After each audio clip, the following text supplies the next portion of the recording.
Hi, this is Pete Yan. I want to talk a little bit about trading today. This is my storage account. It's a separate account from the 1 million words that I usually play on. This was the first account I ever bought when I joined Magic Online a bazillion years ago, 2005-ish. And this one I use basically to store and sell all the leftover cards. I keep a playset of everything I want in my main account. Then any spares I give to Ingrid, my wife, and fill up her account so she has a playset of everything. And then anything left over, all the draft leftovers and everything, gets dumped in this account. And then periodically I let the MTGO traders buybots loose on it, and they make me an offer for everything that I might conceivably want to, that they can find some value in. And so I pick up a few tickets now and then, and sometimes, a card rotates back into a format or becomes popular, and it'll come, and then I had a bunch of them, they'll buy some of those, or they'll buy some lands or whatever, and I'll make a few ticks. So I had a problem. Under V3, you could simply look at your collection, and whenever I traded new cards in, I just right-click somewhere in the collection screen and make all cards tradable, and then the bots could buy everything. Well, I went through and I took all the spare draft leftovers that from recent drafts, and the ones that went into here, I dumped into here, and I could not make them tradable because there's a 50,000 card limit in the cards you can have for trade. And if you have more than those available for trade, it's a problem. It gives you an error message. Well, I had 63,000 cards in the account before I made it tradable, and then so I couldn't add anything to that. The bots could run against that account, and I ran them, and they bought a bunch of stuff, and so I wound up with 6-8 ticks. And I was going to take those and use them to pay for a couple drafts, except I couldn't add the tickets to the tradable account because it was over 60,000. What you can do is you can create a separate account. So I created Trade 2 here as a separate binder. I'm sorry, not an account, a separate binder. Drop the tickets into that, and then 1 million words traded to the Judge and Bailiff account and got the tickets. However, when I then went back into the Judge and Bailiff account, I could no longer set the original 63,000 cards as the active account because it was larger than 50,000 cards. So the first thing I did was, it's like, well, we can't do everything, so let's just do good stuff. We'll just take the stuff that might have some value, and we'll just add it. And so what we'll do is we'll add the I think there's still some Zendikar lands in here, and all the specials and mythics and rares, and let the bots loose on that. So create a new binder, and I just created one. I called it Good Stuff, and make it the active binder. Okay. Then I go up here, and I sort by rarity. Special, mythics, and rares. And then you can, now if you display this as card preview, you can right click in the open area to select all, but it doesn't work to drag them in here. It says it does, but for me it never has, at least not for any large number. Okay, well in this case what it did was it added one of each. Now when I've used numbers larger than this, there are 150 in this, when I was using 1,000 or 2,000, it would generally bomb.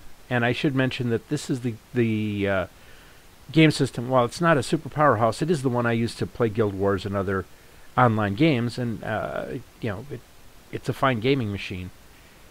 But anyway, so the drag and drop doesn't work. It's bugged. But if you go to display and you put it in the spreadsheet or list view, what you can do is you can then select all, and then right click here and add all to open binder.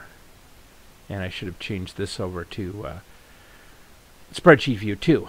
Now it'll drop everything in here. So now I've dropped all of the Specials, oops, I lost mythics, but I think I only have one mythic in this account.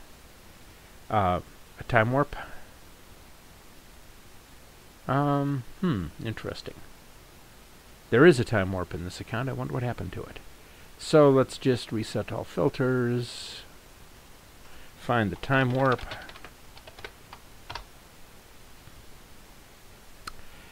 Add that to the binder. So now I've got this binder of mythics and rares and specials, because those are the expensive things that I actually care about here.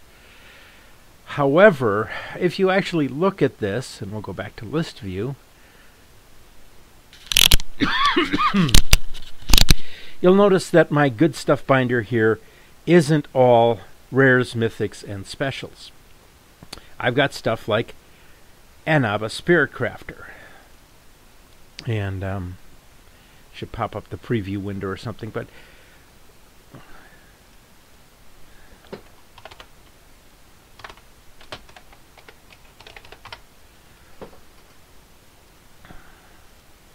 as you can tell, this isn't really a mythic or a rare or a special card. But it's still in the good stuff binder. Why is this? Well, because this filter system is broken when it comes to identifying the rarity of individual cards. The reason for this is because this isn't designed as a collection management tool. This is designed for deck building. And I've mentioned it before, but I think it's because the Wizards folks have got accounts. They don't actually ever have to manage their own cards. They don't ever have draft leftovers going into their accounts. They get accounts that have 4 of everything, and they use the collection tool to build decks. The collection tool, the collection screen, is a great thing for building decks. If what I wanted to build was a legacy deck, and I wanted to create one from scratch and create a binder, create a deck, and I wanted to get shamans or something and make it legacy, or better yet, I should have made this a standard deck. I could then type in something like Duress or whatever. It would show me all the copies of Duress that exist, and it's looking at legal formats. So the fact that one Duress is in standard currently, therefore all Duresses are standard legal. It's the way deck construction works. That's not exactly the way collections work, though. But again, it's the same tool because they combine collections and collection management and deck construction. They use the same filters. So the rule that you use for building a deck, namely, was there ever a duress which fits the rule, in this case the rule being standard, then any duresses you own can be added to that. Well, they do the same thing with rarity. Has there ever been a duress printed as mythic, or in this case Anaba Shaman, or we'll go back to all the cards in good stuff. And so if you look at this pile, there's been an acidic slime which was a special once. It was a weekly store promo or something like that. There was an arrogant worm that was a special. It was a store promo. It was a Thursday Night Magic card, etc., etc. So if you were actually looking and say, what cards do I have that are actually have the, if I'm looking for collection purposes and I want to see the cards that are actually mythics, then the fact that a card was once a mythic, for example, Finhorn Elves is one I know. It was in one of the From the Vaults. Therefore, there is a mythic Finhorn Elf. I don't own any of those. The ones I own are basically, I don't know if they're VMAs or whatever, or from the MED set, but that's what I own. Well, again, if you're treating this as a collection tool, you would want to have it identify that those are not mythics. If you treat mythic as a format, and is it legal in the format, then it comes up yes. And that's the problem here. This goes back to when we've been talking to wizards and filing comments on the beta for literally years now, saying we want a collection management page, a binder view. It's not because we want binders, it's because we want collection management tools, which are different than deck management tools and work differently. So anyway, this is the problem. And what that did mean is that when you go into binders, and I create the good stuff binder as a way to try and quickly filter the cards that people might want to trade for, then you end up with this mess. Now earlier I ran the filter, I included uncommons, and then I got all the basic lands too. And this is a problem. So this doesn't work. Well, I still have a problem because I have a rather large collection. So I right-clicked in Spreadsheet View and exported my entire set. And as you can see, I have 2,500 forests in this. I have 220 naturalizes. I have 173 canyon minotaurs. And the grand total, I have 67,500 cards in this. This is my account that I use for basically storage and selling cards. That is clearly first world problems. I mean, a lot of people would love to have this problem, but it is a real problem. I can't sell cards out of here because I can't put them all in a binder. So I created sub-binders. And the best I could come up with is to create a binder, and then, for example, I went and I created creatures. Or actually, I haven't done this one yet, but I did a test earlier. I had some problems with it, but we'll create it. There's nothing in here. Then I can go up here and I can sort by type creatures. Wait for it to pop up. Go to display, list view, right click, select all, add all to open binder. And it'll chug around and so forth because it takes a while. Unfortunately, all this is on the server, so we're connecting in and out of their server in Wizards, and it takes a while. But unless this blows up, we will eventually see all my creatures in this binder. And what I've created here, oh, that's right, it's still processing, so I can't actually click to anything else.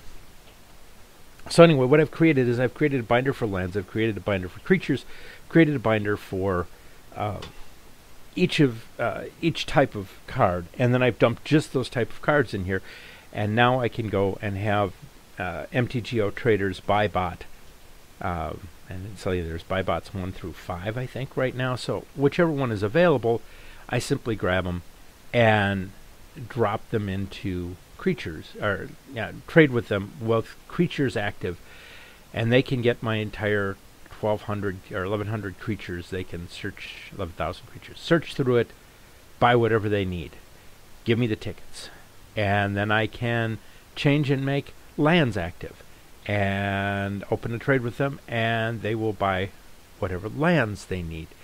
And they do give me partial ticket credits, and eventually they add up to ticks, and I'll pick up a few ticks. Depending on demand, maybe 2 tickets, maybe 50 tickets. It fluctuates all over the place, but it's kind of a pain to have all these different binders. Oh, and incidentally, good stuff, that was totally useless, so we're just going to delete that thing. But I've got, 1, 2, 3, I basically have to open 6 different trades once a month and collect my tickets, and then trade those back, add them to some binder, trade them back to my main account so I can spend them again. The worst problem is going to be, how do I update these things?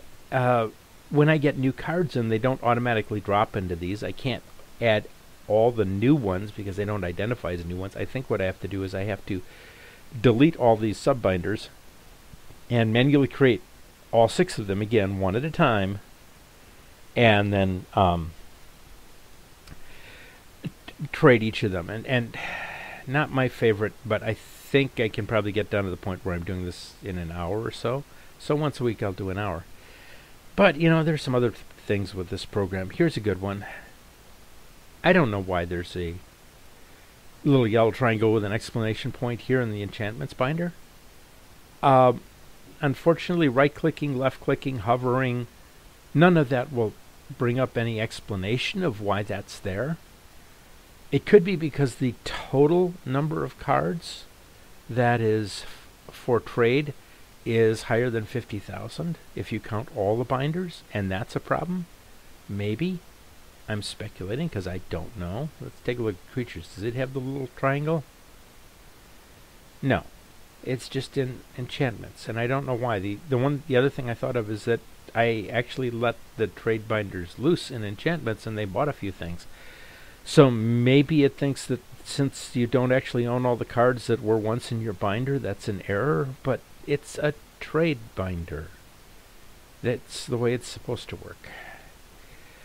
Anyway, I am very unhappy with this part of the program. This is, yes, it's first world problems. I understand that, most people don't have 250 pacifisms, and it's a nice problem to have in some respects, but then again, I've been spending a lot of money for a decade, and I've also been getting a ton of store credit for writing articles.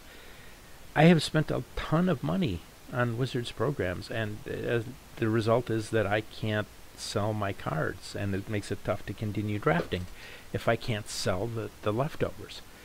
And this program just is inadequate.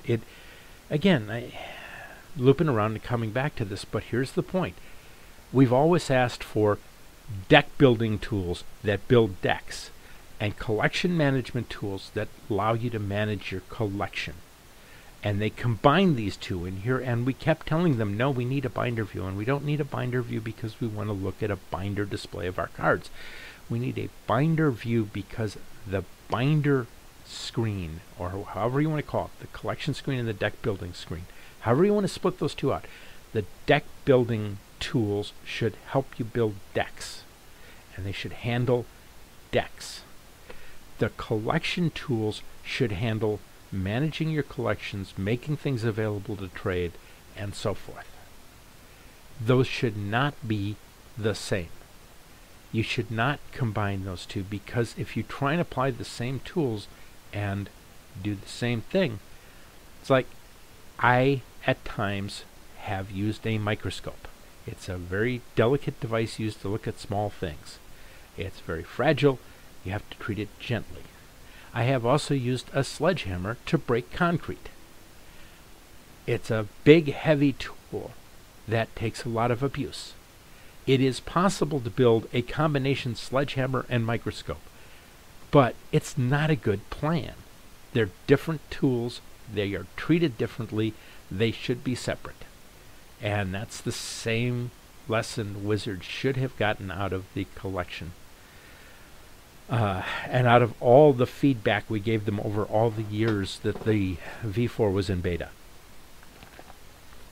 And I've been kind of an apologist for V4 for a long time.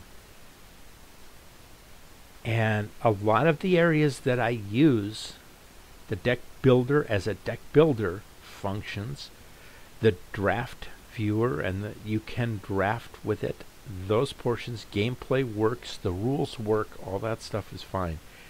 This, however, Wizards, this is not fine. This is not even acceptable. This is bad. For the purposes of managing my collection, this is inadequate and does not work. This is a fail. And, there's no excuse for this. There really isn't. It's a communications thing. It's a isolation thing. You people play too much with God accounts. You don't remember that this is a collectible game, and you have to collect the cards, and that means you end up with a ton of commons you don't need, and all the rest, and you have to get rid of all those things. And that is a problem. And all the people that play with God accounts and design this thing with God accounts need to realize that there's another half. There's the way the rest of the world lives, and they need to actually build this into this functionality into the game.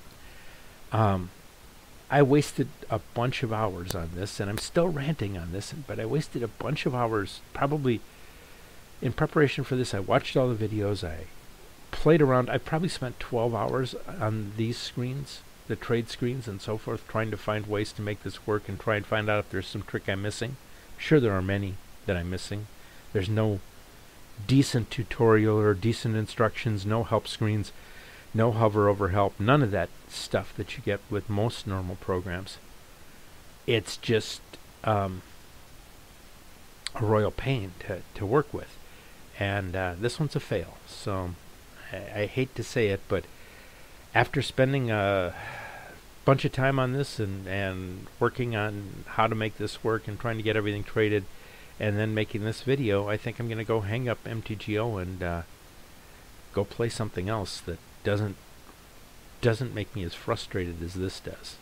So anyway, I'll quit now. I've ranted long enough. Thanks for watching.